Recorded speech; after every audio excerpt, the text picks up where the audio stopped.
भगवान किसे कहते हैं? भगवान का क्या अर्थ है? भगवान का क्या मतलब है?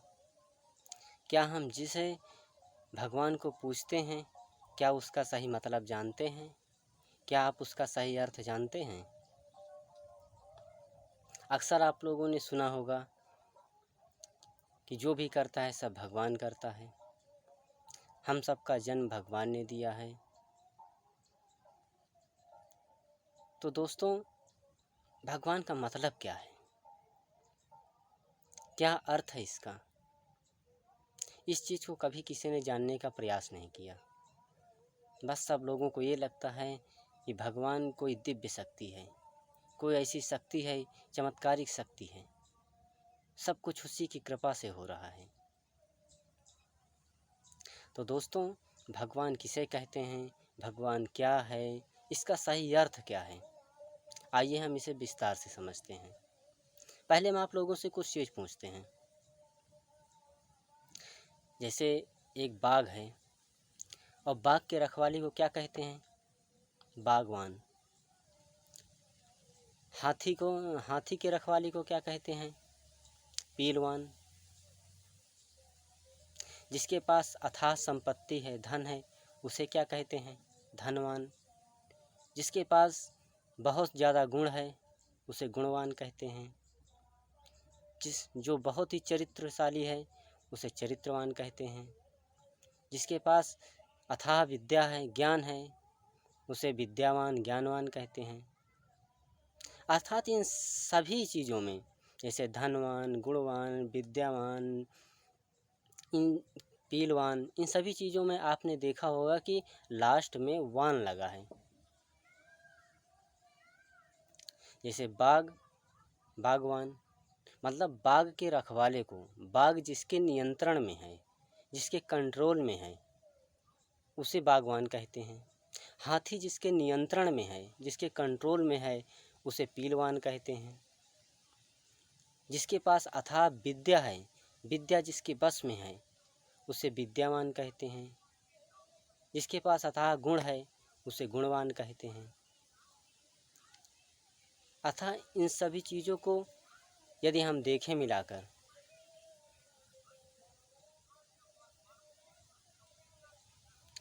तो वान चीज़ या वान जो शब्द हैं, यह बताता है कि यह वान जिस वस्तु के ऊपर लगा होगा, मतलब वो उस चीज़ का नियंत्रण करता है, नियंत्रित करने वाला है, कंट्रोल करने वाला है।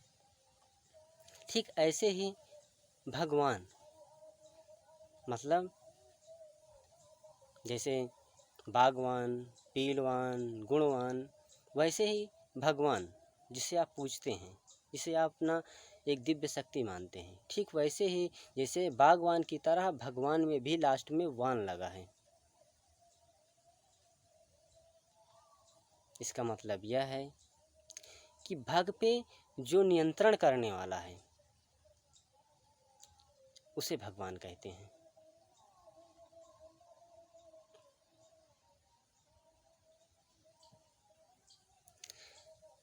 अब आप लोगों में से बहुत लोग ऐसे होंगे जो तनिक भी शिक्षित नहीं हैं, पढ़े लिखे नहीं हैं, लेकिन बहुत से ऐसे भी लोग हैं जो कुछ थोड़ा बहुत तो पढ़े लिखे हैं। आप लोगों से मैं एक चीज़ पूछता हूँ कि आप लोग संधि विच्छेद तो पढ़े ही होंगे। आप अपने भगवान का संधि विच्छेद कीजिए। अगर आप इसका भगवान शब्द का संधि विच्छेद करते हैं तो इसका अर्थ होता है, इसका जो संधि विच्छेद करेंगे, भग धन वान, मतलब भग और वान दो शब्द मिलकर भगवान बने हैं। अब आप इन दोनों का अर्थ निकालिए। भग का मतलब होता है स्त्री की योनि, स्त्री का मूत्र मार्ग, या हम यूँ कहें female reproductive part of the body. स्त्री का जो जनन तंत्र है, जो सेक्स करने वाला भाग है, पेशाब करने वाला भाग है, उसे भग कहते हैं। स्त्री की योनि को भग कहते हैं, जिसे वुल्वा या वेजाइना कहते हैं इंग्लिश में। और वान मतलब जो भग पर अर्थात योनि पर, वेजाइना पर जो नियंत्रण करता है उसे वान कहते हैं। अब आप लोग खुद सोचिए कि भग अर्थात योनि स्त्री का गुप्त अंग, पेशाब करने वाला अंग, बच्चा पैदा करने वाला अंग ही योनि है। इसी योनि को अगर पर्यायवाची में देखें तो योनि को भग बोलते हैं और अनेक नाम हैं इसके। अंग्रेजी में वेजाइना, वुल्वा बोलते हैं।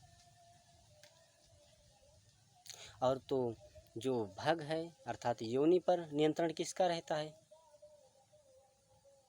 पुरुष के पेशाब करने वाले अंग का। इसे इंग्लिश में पेनिस बोलते हैं। अब पुरुष का पेशाब करने वाला अंग तो आप लोगों को अच्छे से पता है। तो पुरुष का पेशाब करने वाला जो अंग है और स्त्री के पेशाब करने वाले अंग अर्थात बच्चा पैदा करने वाला जो अंग है, इन दोनों को जब मिला देते हैं तब ये भगवान बनते हैं।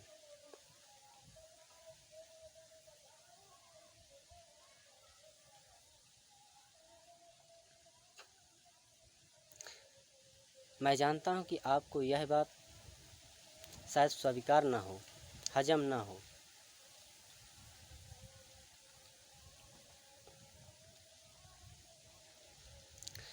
आपने देखा होगा कि अक्सर वेद पुराणों में शिव को अर्धनारीश्वर कहा गया है। वहाँ पर अर्धनारीश्वर का मतलब यही होता है कि पुरुष का और स्त्री का जो रिप्रोडक्टिव पार्ट है, जनन करने वाले अंग हैं, इन दोनों अंगों के मिलने से जिस एक नए तत्व का निर्माण होता है, जिस एक नए जीव का निर्माण होता है, इसीलिए इन दोनों अंगों को भगवान कहा गया है।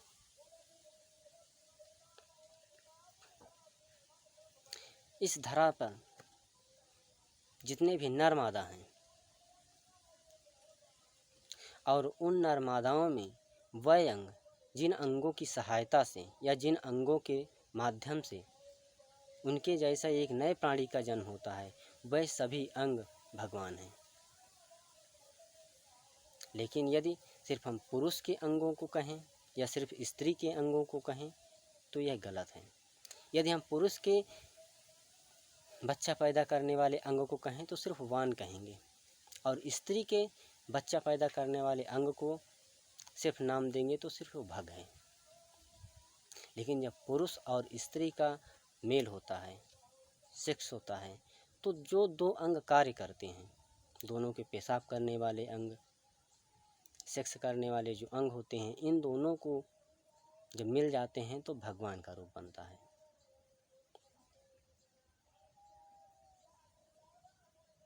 अब अक्सर बहुत से लोग कहते होंगे कि जैसे भगवान ने हम सबको पैदा किया है, जो करता है भगवान करता है, हम कुछ नहीं करते हैं।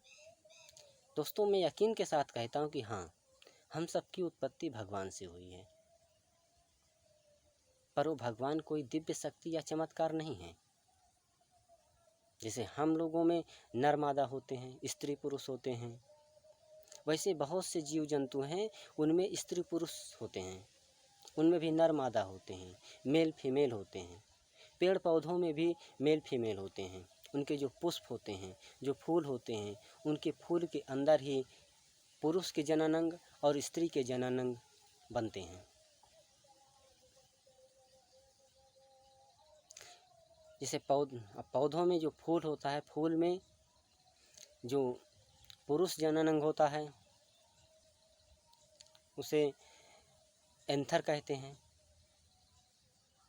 इसके 3 भाग होते हैं, एंथर, कनेक्टिव, फिलामेंट, जिसे पूरे को एंड्रोसियम बोला जाता है। इसी प्रकार इस पौधों के फूल के जो स्त्री जननांग होते हैं उसे स्टिग्मा, स्टाइल, ओवरी बोलते हैं, उस पूरे भाग को। और जब पूरे को समूह में बोलेंगे तो उसे गाइनोसियम बोलते हैं। तो पौधों में एंड्रोसियम और गाइनोसियम, इन दोनों को मिला दिया जाए तो भगवान बनते हैं। तो उनके भगवान एंड्रोसियम और गाइनोसियम के मिलने से बनते हैं। मानव तथा अन्य चलने फिरने वाले जीवों में उनके जो सेक्स करने वाले अंग हैं, संबंध बनाने वाले अंग हैं, संभोग करने वाले अंग हैं, पेशाब करने वाले जो अंग हैं, उन दोनों अंगों को मिलाने से भगवान का निर्माण होता है। तो यह बात तो सच है कि हम सबकी उत्पत्ति भगवान ने की है, भगवान ने की है। और भगवान ने कोई दिव्य शक्ति या चमत्कार नहीं, बल्कि स्त्री पुरुष के जनन करने वाले अंग, सेक्स करने वाले अंग या पेशाब करने वाले अंग हैं। स्त्री के पेशाब करने वाले अंग को योनि बोलते हैं, इंग्लिश में वेजाइना बोलते हैं। पुरुष के पेशाब करने वाले अंग को इंग्लिश में पेनिस बोलते हैं। तो दोस्तों, अंधभक्त मत बनिए। भगवान कोई दिव्य शक्ति, कोई चमत्कार नहीं है, कोई जादू मंत्र नहीं है। ये हमारे ही शरीर में है, हमारे शरीर का ही अंग है। और शिव के अर्धनारीश्वर रूप भी यही दिखाता है कि जब स्त्री पुरुष का मेल होता है तभी एक नए जीव का निर्माण होता है।